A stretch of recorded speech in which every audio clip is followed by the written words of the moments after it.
ঠিক আছে হ্যাঁ ওরা হাত সরে দিচ্ছে ওইখানে দেখি যে হ্যাঁ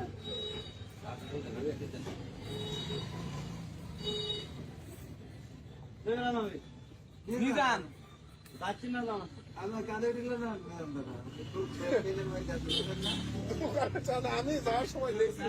আমি মনে করছি মামা মনে হয় শখের বসে নিয়ে এসেছে কোথাও থেকে। হ্যাঁ আমার আপনি কি মানা হয়েছে না ভালো তো দিদি হ্যাঁ রাখ রাখ ব্যান্ডেজ ব্যান্ডেজ করতেন হ্যাঁ হ্যাঁ দাঁড়া একটু ধরি আপনি একটু বাইরে ধরেন দাঁড়া একটা ব্যান্ডেজ করে দিই দাঁড়া আমাদের বাংলা কথা বলে বোঝে নাকি খুলি দেবে কিটা আমরা দর্শক আমার মামু আলহেরা ফার্মেসিতে এখন শুধুমাত্র মানুষের না এখন পশু প্রাণীরও চিকিৎসা দেওয়া হয় আমার মামুর ক্লিনিক এখন মামুর এখন চিকিৎসা দেওয়া হচ্ছে বানর